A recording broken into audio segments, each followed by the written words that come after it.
Everybody, thank you all for joining us here today. Probably one of the most important speakers I'm going to introduce here in just a moment. Earlene's going to share her story, a little bit about her journey.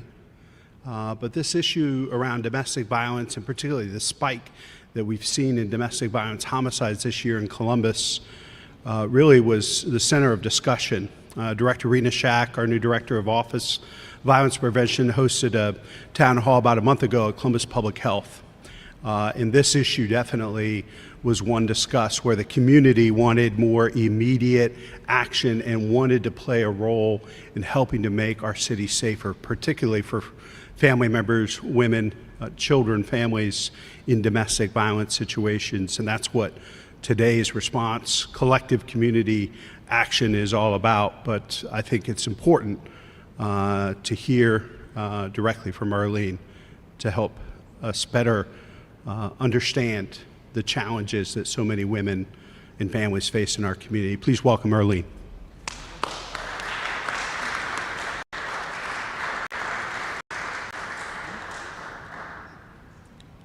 Okay. Hello, everyone. I'm Mrs. Arlene, and I'm about to tell you my story of my abuse. My name is Arlene. I am a survivor of domestic violence. I endured 33 years of abuse from my husband as well as his family. You may wonder why I stayed for so many years, and there is really no simple answer. When I was in it, it was so hard to see how bad it all was. The abuse had robbed me of my self-esteem. I was told that I was nothing. I was told that I didn't matter. And the more I was told these things, the easier it became to believe them. I like to see the good in other people, so it was easier for me to believe them. It was so hard for me to see that someone was so bad, even they were doing bad things to me. I only wanted love, but that isn't what I got from my husband and his family. Instead of love, I got a gun pointed at my head. I was beaten. My husband's mother tried to stab me, but she did stab me. I remember praying over and over, God, I don't want to die. I knew I had to do something because I wanted to. I wanted my life to change. I wanted to live. I wanted to heal. I wanted to be safe. I decided that I needed to escape my abuser and go to Choices. This decision saved my life. Truly, it has. Choices gave me safety, shelter, and all the resources I need to rebuild my life. It was Choices that I connected to a counselor who gave me the tools I needed to begin to heal. I learned about my triggers and how to deal with them. I became very close with the staff there, and they knew that I can count on them. That's right. It was Choices that I discovered art therapy. I love art. I learned that love to paint and make jewelry, and these activities brought me a joy that had been missing from my life for so long. They helped me heal, and still do. Choices also helped me find a partner of my own. Ooh, yes. I am planning on starting a garden pretty soon. My painting and affirmations are hanging on the wall so that I can see them every day. Now that I am healing, I love being able to encourage others. I am so grateful for the help I received at Choices and love sharing the important lessons that I learned while I was there. I learned that I am worthy of love and worthy of living. Thank you. Can I give you a hug?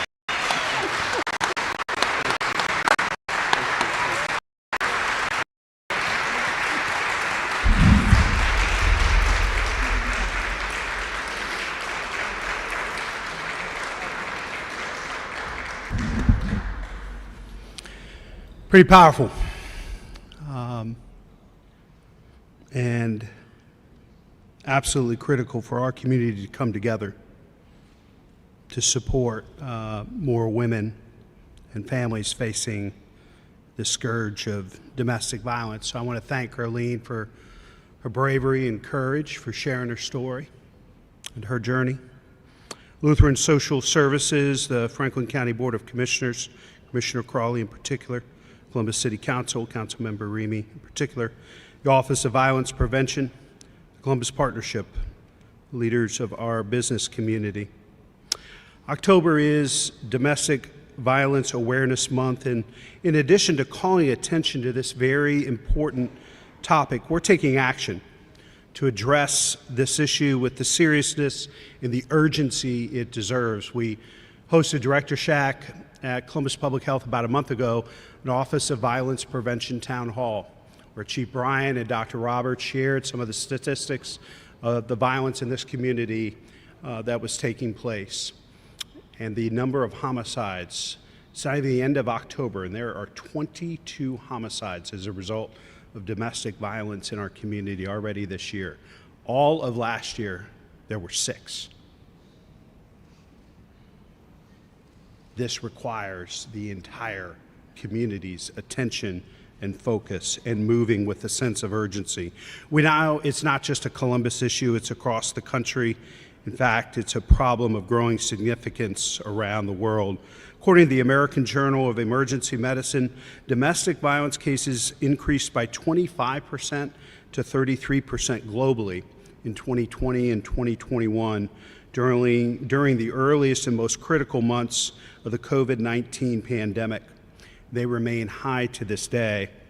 The United Nations has gone so far as to refer to violence against women and girls as a shadow pandemic in its own right. But make no mistake, domestic violence does not discriminate by gender. Data from the National Coalition Against Domestic Violence shows that in Ohio, 38% of women and 33% of men are raped, stalked, or abused by a partner at some point during their lifetime.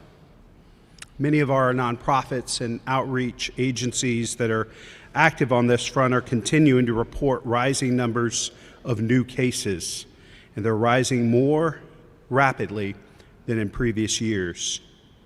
We're seeing a rise in domestic violence in all of its forms: parent-child, husband-wife, among siblings. I mentioned the dramatic increase in domestic violence homicides this year compared just to last year. This dramatic increase in the number of domestic violence homicides more than accounts for the increase in total homicides we've experienced year over year. So without these domestic violence homicides, we actually would have fewer homicides in our city than we did last year. This problem is compounded even further when you take into account the growing proliferation of guns in our community and in cities across the state. The dangerous and reckless gun laws that have been handing down to the ongoing efforts to block local efforts to enact common sense gun safety reform. Things overwhelmingly supported by folks from every walk of life and political party. Red flag laws to make sure that guns don't end up in the wrong hands of those who have been abusing members of their family so that they don't escalate into a homicide. Each year, millions of women report being threatened with a gun by an intimate partner. Evidence suggests that the risk of death from domestic violence is 5 times higher when a gun is present. This is especially concerning when you consider that of all the homicides that occurred in the city of Columbus so far this year, 90% have involved the use of a firearm. We're doing all that we can to bring down the violence through a comprehensive strategy that includes prevention, intervention, and enforcement. And when looking specifically at the prevention and intervention side of the equation, I'm proud to share that our community has several resources available to help. One of those resources is Choices, a full-service agency operated by Lutheran Social Services with more than 45 years of experience assisting, protecting, and empowering victims of domestic violence throughout Central Ohio. In addition to emergency shelters, which I might add are the only shelters dedicated to domestic violence in Franklin County, Choices offers a 24-hour domestic violence crisis information and referral hotline. If you or someone you know is experiencing domestic violence, you can contact their team at 614-224-HOME or 614-224-4663. Choices also provides dedicated case managers, legal advocacy, counseling services, transitional housing, peer support groups, and even a kennel for pets. What's more, they're actively engaged in educating the community about the warning signs and dangers of domestic violence and how to connect with specific programs and services to get the help you need when you need it. That's why we're proud today to announce an additional $1 million investment that we're going to make as a city to support Choices in the operation of their newly expanded emergency shelters. Shelters they brought online in recent years to meet rising demand. The good folks at Choices have consistently put the needs of our community before their own. And it's our job to step in and help fill that gap so they can continue to meet this moment head on and provide life-saving services for residents and families across Central Ohio. Our friends from the county and the Columbus Partnership are here today as well to show how they'll be contributing to this collective community lift. We had the partnership out at the Police Academy several weeks ago to talk about violence and the business community's interest in stepping up their efforts to help us reduce violence and make Columbus safer and healthier in the years to come. And so we're so excited to have the leadership of the business community here with us, because it really takes all of us working together. Government, businesses, nonprofits, social services, the medical community, first responders, faith leaders, and all of you, our fellow neighbors, to make a lasting impact and lift up both the victims and survivors of domestic violence. We're really fortunate to have an incredible advocate for women and families joining us, a great leader of the Franklin County Board of Commissioners. Please welcome Commissioner Erica Crawley.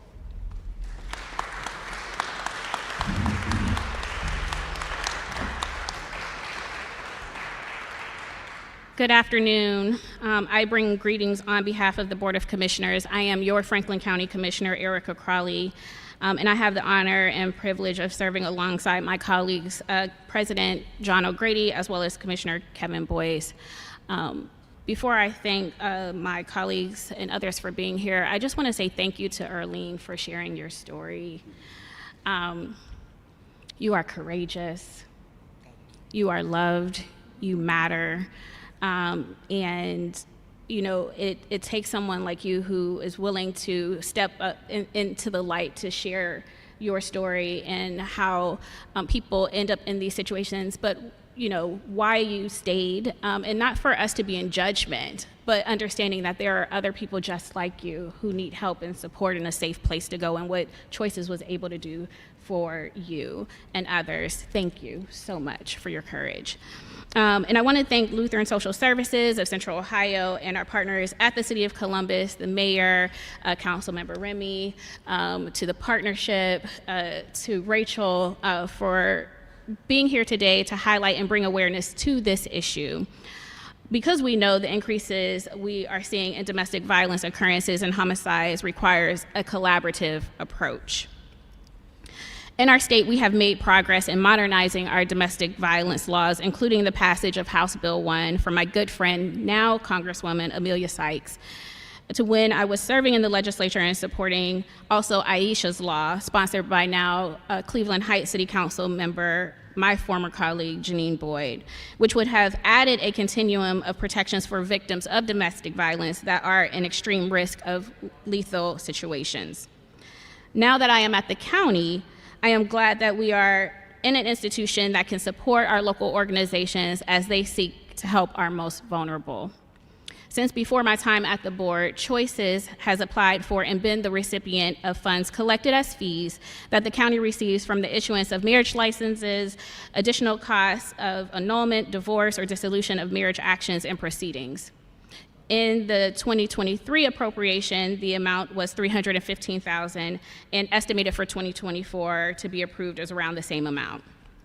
In addition to the toll of the pandemic, there have been federal funds that have been cut from VOCA, the Victims of Crime Act, at a time of increased need, having caused a real and immediate threat to essential services provided by organizations like Choices to residents of Franklin County.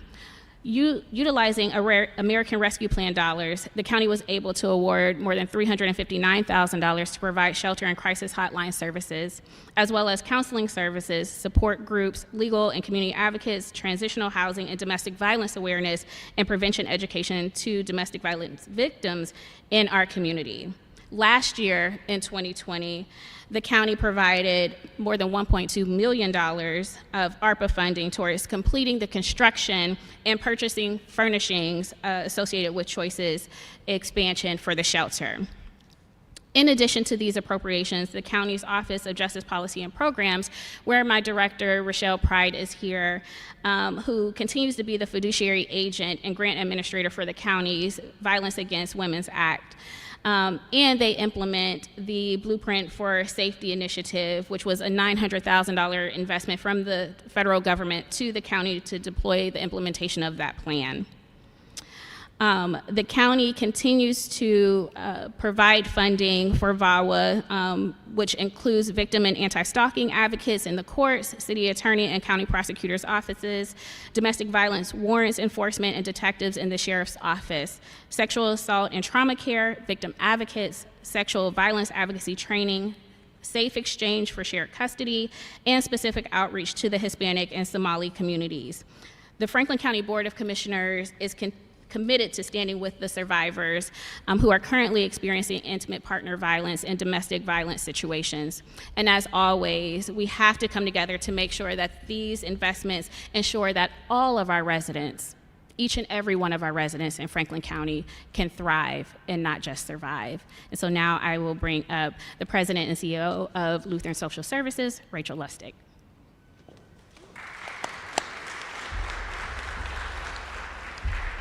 Thank you, Commissioner Crawley, for your comments, your support of Arlene and our program work, and for your continued partnership and support. And thank you, Mayor Ginther, Councilmember Remy.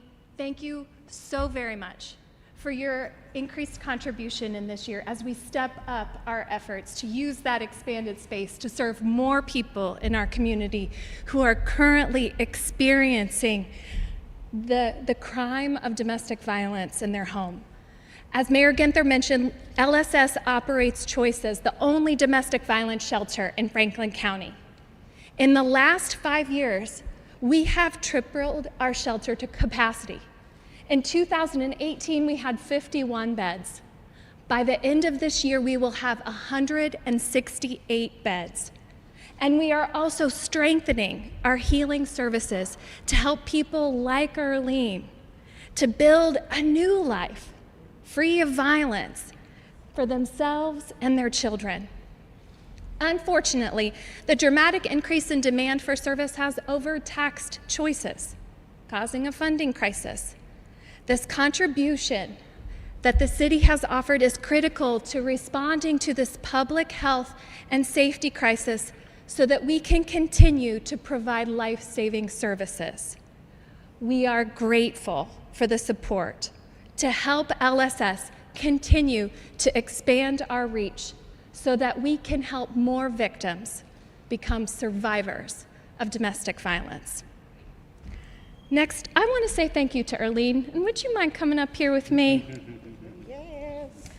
You know this. Everyone deserves a home that's free of domestic violence. Yes. And I am so glad that you had the courage that after 33 years, that you believed in yourself enough to take a chance and to take a very drastic change in your life and to come to Choices. after enduring physical, verbal, and physical abuse. I can't imagine how scary and difficult that was. And I love that now your home is instead surrounded by beautiful artistic affirmations that highlight your worth because you are loved and worthy of that. And I am proud that LSS Choices, and I want to highlight your case manager who's here with us today, Nikki Cable, and the incredible team that helps people like Arlene to create that path toward a better life. I also want to say to anyone who's experiencing violence or controlling behavior in your home, our community has already lost 22 people this year to the crime of domestic violence. That is too many. If you are scared or intimidated in your home, even if your partner has not resorted to physical violence, your fear is real, and fear is protection. Your fear is telling you that a change is needed. No one deserves to be afraid in their home. Controlling, manipulative, violent behavior is not acceptable. Don't think this isn't that bad, or it could be worse. If you or someone that you love is in this type of a situation, seek help. Inform your loved ones. Call Choices Crisis Hotline at 614-224-4663 to find out your options and to develop your safety plan. Or call our great partners in the Columbus Police. Building a new life is scary. I know that going to a shelter is perhaps not what you hope for yourself. But it's not a step back. It's a new beginning. Just like Arlene described, a difficult but worth it step to a life free of violence, intimidation, control. You are worth that. We need you in this community. At Lutheran Social Services, we cannot do this alone.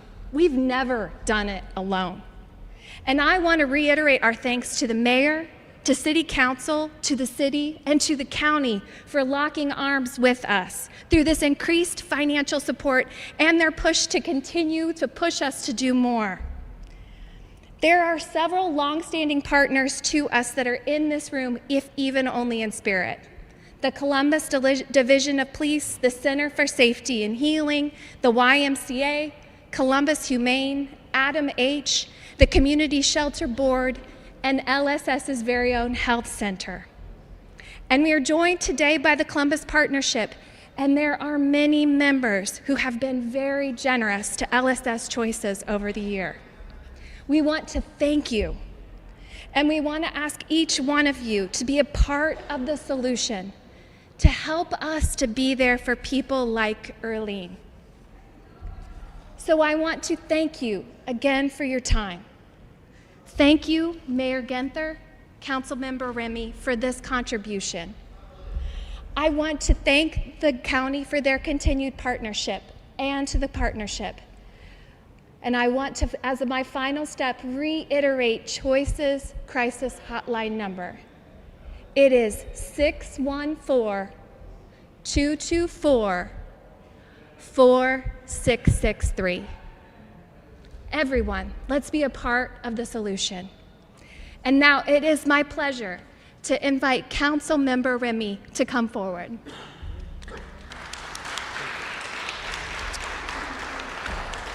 Thank you, Rachel, and good afternoon, everyone. Mayor Genther, Commissioner Crawley, Kenny McDonald, and especially Arlene. Thank you for having the courage to share that story. Unfortunately, you're not alone, and we know this. But it's important that we have people like yourself to stand up and share your story so others can learn and have the courage to do what you did by reaching out to Choices. It's so powerful to hear that story, and I'm really thankful to be in your presence today. My name is Emmanuel Remy, and I serve as chair of the Columbus City Council Chair of the Public Safety Committee. Public safety will and continue to be my number one priority. Whenever I speak with residents, no matter the neighborhood, their number one concern is public safety. Today, we are here to highlight a growing concern in our community regarding domestic violence, as well as announce our investment into solving this issue. It's very, very clear that COVID has had long-term effects on our community. And certainly the rise in domestic violence issues is one of those issues. Domestic violence is violent or aggressive behavior within the home, typically involving the violent abuse of a spouse or a partner.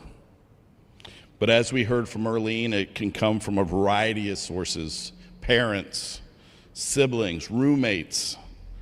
It can be physical, emotional, psychological, or economic. None of it is healthy, and none of it is okay. Domestic violence is on the rise in Columbus, contributing to an overwhelming amount of gun violence and homicide cases in 2023. Rachel, I remember touring your former Choices location in a rather small Victorian house that served, 50-some beds, but it was they were squeezed in there. There was not enough space.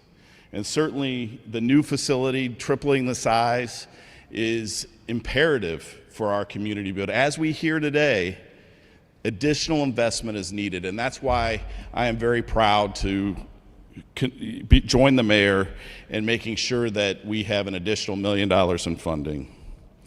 Lutheran Social Services has a proven record of helping victims and families of domestic violence. And as Rachel mentioned, there's so many other partners involved. In fact, we had the Columbus Humane Society come and speak at one of our hearings here last week to find out that how much of an impediment that can be if somebody doesn't have somebody to take care of their pets. They won't come forward. They won't seek that help. But thankfully, for partnerships like the Columbus Humane Society, they're able to assist and provide housing for their pets while they're receiving the care that they need through Choices. As your public safety chair, I'm thankful to organizations like Lutheran Social Services for their investment into helping victims of domestic violence, as well as their leadership within this advocacy space. On behalf of my colleagues at Columbus City Council, I look forward to receiving and voting on future legislation to ensure this investment comes to fruition. And to anyone out there that is suffering from domestic violence, you matter, you are important, and you are worthy. And this leadership at the City of Columbus wants to help you. Please reach out to LSS for more information. You heard the numbers. They're available 24/7. We want to make sure that you have the care that you need. And so thank you so much for having me. I'll turn the podium over to Kenny McDonald.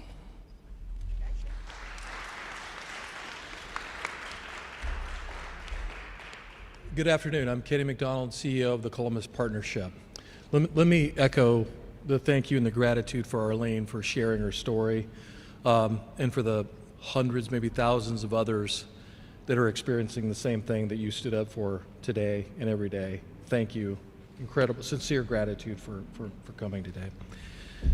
Communities are stronger, healthier, and more prosperous when they stack hands and do things together. And so often when we gather around these podiums, it's to announce something positive and numbers going up. But I would argue that we're never stronger than when we stack hands to make numbers like this go down and stick up for women and families and those in crisis in our community.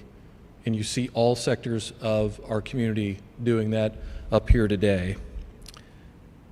I want to particularly applaud Rachel and her team and those that stand alongside her on her team and her staff, the police officers, the social workers, the neighbors who stand up and say something when they see something. Good things happen when we work together. I want to thank you, Commissioner Crawley. The largest human services organization in our community is Franklin County, spending millions and millions to help those very people in crisis every day. I want to thank Mayor Ginther and Councilman Remy for standing up. You recognized a growing problem. You heard the stories, you saw the data. You're standing up and addressing a problem head on and doing something about it, again, to make this number go down.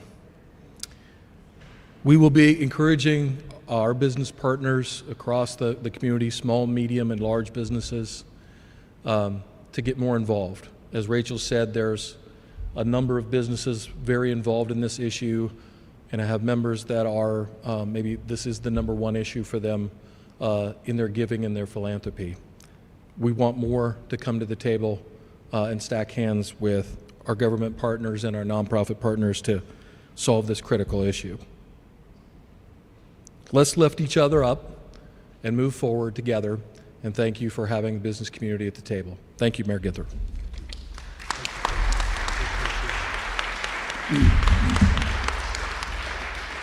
Thank you, Kenny. We're grateful for the private sector's investment in all the capital campaign work that's happened to make today's announcement a reality. Without that capital campaign and the additional beds, we wouldn't be able to make the announcement today for more resources and support.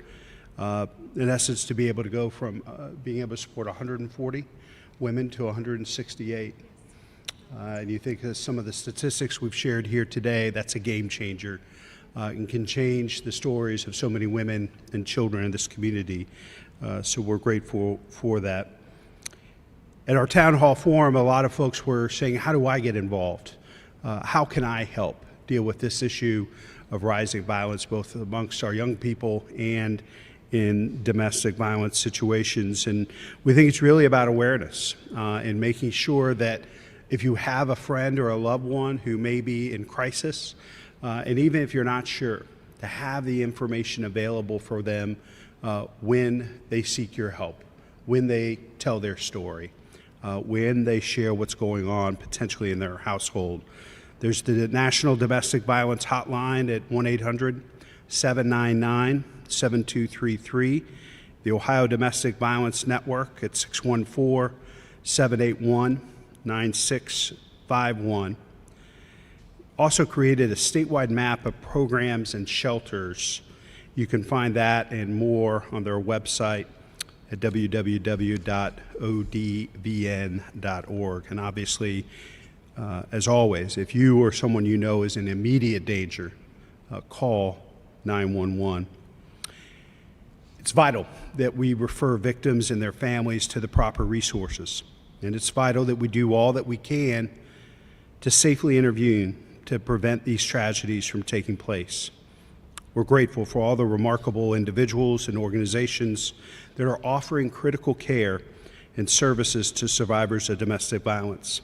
Let's continue to ensure that every victim of domestic violence knows that they are not alone.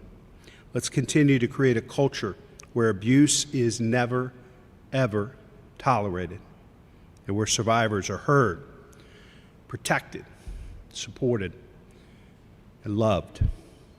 Together, let's wrap our arms around those who have experienced domestic violence in their lives and cultivate a community of healing, recovery, and safety now and in the years to come.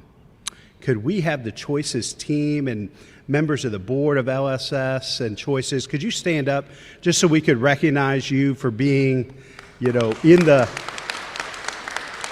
trenches?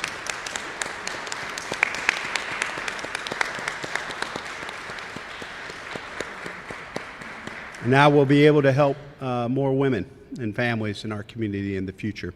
Thank you all for being here. We'll stick around for one-on-ones. Does that make sense, Robin, or do you want us to handle them all here?